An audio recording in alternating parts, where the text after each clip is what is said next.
How are Japanese shells different from other gels? Hey there, Paola here of PaolaPonceNails.com with our first episode of the Japanese shells fundamental series. And I mean fundamentals.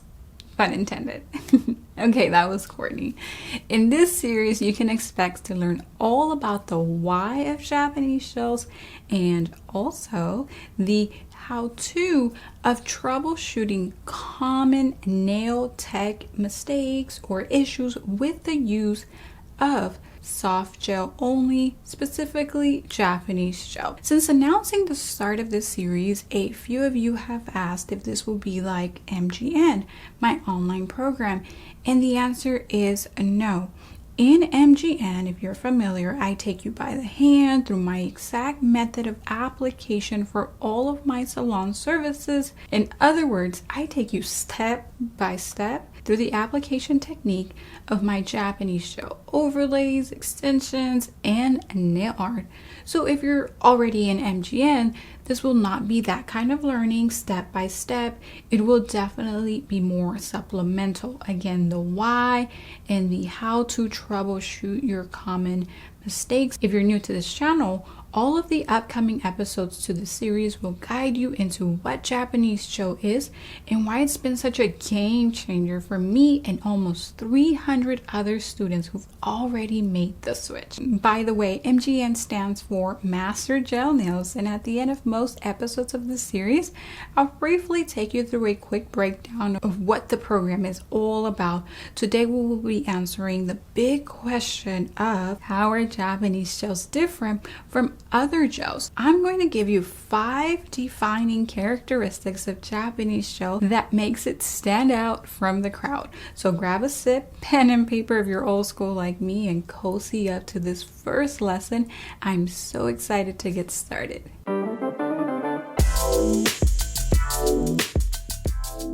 Welcome back, and if you are new here in this channel, we help current and aspiring nail stylists become thriving entrepreneurs by mastering monthly wearing gel nail services using soft gel only. If this sounds like a niche you'd like to be part of, then don't leave without subscribing. The first characteristic that makes Japanese gel different from other gels is that, number 1, Japanese gel is typically soak-off gel offered in pots or jars. At least for us in the States, prior to the popularity of Japanese gel, we equated potted gel to mean it was hard gel. And with the exception of Presto Builder Gel, that is generally no longer true.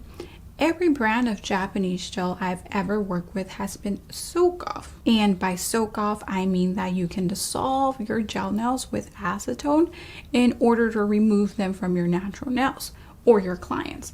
In order to remove hard gel from off of your natural nails, you actually need to file it down thin and let it grow out from your nails, or again, the client's natural nails. Now, that is not to say that Japanese soak-off gel cannot be filled in and has to be soaked off every time. In fact, this is another winning characteristic of Japanese soak-off gel. So they have a builder that allows you for that convenience to fill in, and it's different than a traditional hard gel or acrylic fill-in. It's actually very smooth, very fresh looking. You're kind of just restructuring the nail all over again, very seamlessly. On a little side note, soak-off gel and soft gel are for the most part still synonymous of one another. This was actually not even like a talking point, but recently with the introduction of builder in a bottle products, we've needed to specify where these types of gels fall in regard to their texture and feel. For now, know that tinted builders or builders in a bottle are soak-off gel with semi-hard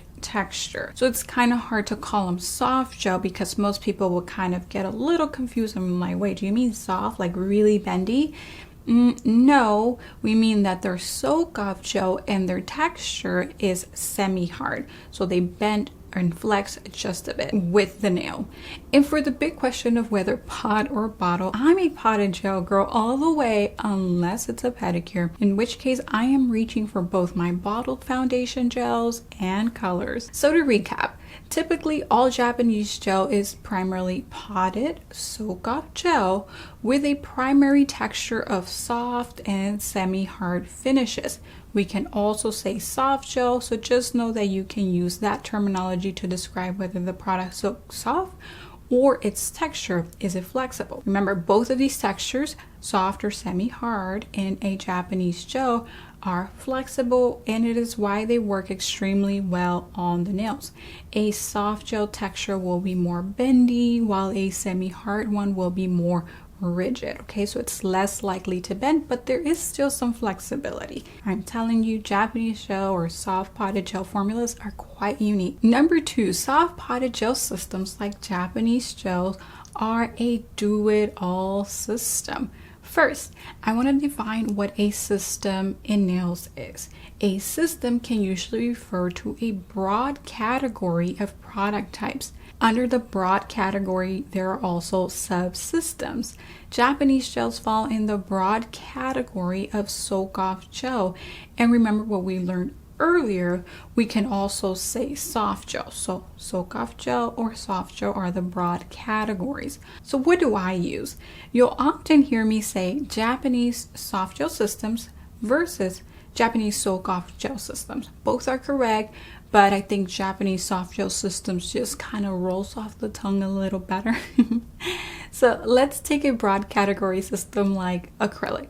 Technically, every product, by the way, in nails has some form of acrylic, acrylate in it, including nail polish. So when we say acrylic nails, we really are referring to liquid and powder nails. That is not where I'm going with this conversation, okay, about the technicality of the term, but it's just good for you to know, store in your back pocket. But yes, all nails are a form of plastic material enhancement. So again, acrylic nails are the broad category, but it can also have a subcategory like dip nails.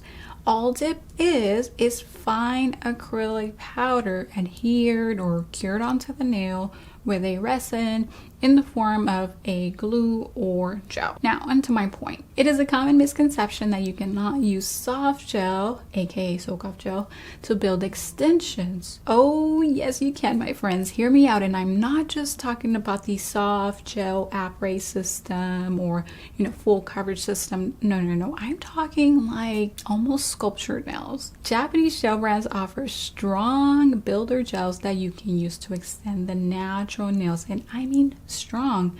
Vetros is even considered to be construction grade. It is that strong. I've tried all of the ones from my favorite brands like Cocois, Leaf Gel, and Vetro, and they are oh so strong. I'm talking I've built freeform extensions with them. You can get my full step-by-step checklist on how to create these using the link in the description box below at the end of this video. And by the way, you can do it all without a separate dehydrator or bonder bottle. That's right, additional dehydration agents like these are not required for long wearing gel nails. So when you're shopping, there is no need to search for these, okay? So don't be like, I'm on the Cocoa site, where is the dehydrator, where is the bonder? You don't need it, it's all in your gel base. So to summarize, characteristic number 2, yes, you can do it all with Japanese soft gel systems, manicures, structured natural nail overlays, and freeform extensions, as well as a ton of nail art styles. No need to learn everything in the scope of nails. In fact, the more specialized, the easier you'll be able to attract your clients and charge premium pricing. And if you haven't already, check out my free training in the description box below to learn exactly what I mean. Number 3, less dilution ingredients like monomers. Let me ask you this. Have you looked at the price of Japanese gel? The reason why I ask is because it is typically on the higher end. And so many people kind of get caught up with that. But here is one of the reasons why that is the case. The fact that Japanese gel is typically more expensive. Oftentimes, Japanese gel nail brands work from raw materials. And what I mean by this is like from scratch. And I'm including biosculpture in the mix too. They're super special. And this most likely applies to them too because they are quite high. Like, have you ever been to a restaurant and have the waiter tell you, oh, hey, by the way, customer, we're a scratch kitchen. And you're like, Oh, okay, what does that mean? Well, it means just about everything they make you is made in-house. We're talking like dressings and soups and sauces, etc. They don't buy those dressings and soups and sauces already pre-mixed. They mix them and serve them in-house. In much the same way, top Japanese gel nail companies work from raw resins, aka the main component of gel. So they're not mixed in, they're not cooked per se. And so in their facilities, they mix in the monomers needed, the photo initiators, pigments, and whatever else their custom mix requires. For this reason, by the way, Japanese gel nail companies are highly competitive, and you may just see the bare minimum info required by law in their safety data sheets where you get the description of chemicals and concentrations in them. And that's because most are proprietary blends or custom mixes. They can just tell you that it's a proprietary blend, and yes, they use that chemical, but they won't tell you certain other specifications. They do have a right to protect their product by law. Obviously, if you just say like, hey, this is my product and this is how we create it and these are all the chemicals that we use, then hello, someone else may totally take that recipe and copy it, right? So yeah, they're kind of secretive about it, but legally so. So let's put it all together here in characteristic number 3. The less dilution agents like monomers, the more resin or gel material you are getting. This is why your gel nails, even after 6 weeks, still look good, because you have more of that gel material and less dilution agent. So the price of Japanese gel usually reflects that you are paying for gel, not monomer. Now keep an eye out on monomer concentrations exceeding 20%. Exposing yourself or clients to concentrations higher than that can make you allergic. I did a video on this topic a little while back, so make sure you check it out if you want to learn more on this topic. And I do want you to keep in mind when you're watching it, if a product has HEMA or ethyl acetate, it does not mean that it's like a bad product, right? It just means that it has it, and what you need to be aware of is that concentration. Again, if it exceeds 20%, and if the safety data sheets don't say that, then you can reach out to the company and ask if the concentration is higher than that. And that is because that product will no longer be like hypoallergenic, so less allergenic. It can actually make you quite allergic, especially if you're the nail tech inhaling and the fumes and the dust as you're filing. I myself personally don't have so much of a contact dermatitis allergy, but I do have a respiratory sensitivity to chemicals like monomers and paint thinners and thinners in general. They do kind of light a fire behind my throat. So keep that in mind. Characteristic number 4, Japanese gel is produced in small batch. This allows for maximum quality control. Now, because of small production, oftentimes companies are not able to slash costs significantly because they are not essentially getting their quality raw materials at a super cheap bulk price. So for example, the less amount of something there is, the more expensive it will be according to the law of supply and demand, right? Now you may be saying, well, great, if there is a demand, then let's just buy and produce more and lower the cost. Well, it's not that easy. If a company cannot manage the demand, then the quality of the products may go down. Small batch allows for maximum quality control, and usually it's the raw good stuff that it's in low production, and the cheaper stuff that it's available in higher production, right? Now, one of my favorite Japanese gel nail companies sort of found a solution to this by not only producing in Japan, but actually owning the production company and bottling their gels here in the US. And I want to know how you feel about that concept, made in Japan, bottled in the US. Let me know in the comment section. I would be very curious to know. Characteristic number 5, just about every Japanese gel brand offers training.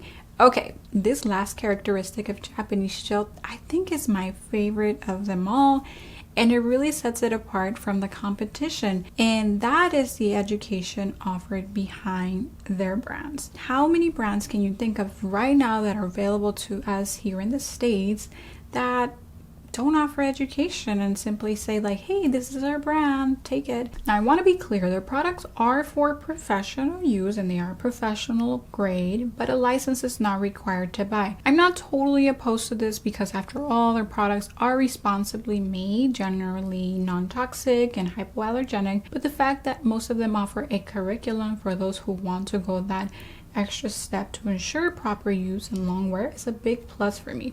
This is one of the reasons why I initially became such a fan of soft potted gel systems like Japanese gel. And there you have it, 5 characteristics on what makes Japanese soft gels different than other gels. All 5 of these characteristics have kept me and my community of nail stylists hooked and have allowed us to grow viable businesses with a combination of premium prices, premium products, and premium education. Our clients can only rave and come back for more of that TLC. Thank you so much for joining me on this first episode of our Japanese Gel Fundamentals series. I told you earlier I'd tell you all about my online program of Japanese Gel Nail Education, and I've detailed it all in the link in my description box, along with all of the other resources mentioned in this video. Check them out, and I'll see you again very soon for episode number 2 of this Japanese Gel Fundamentals series, where we'll be talking all about what items to buy when getting started with Japanese gel. Bye for now.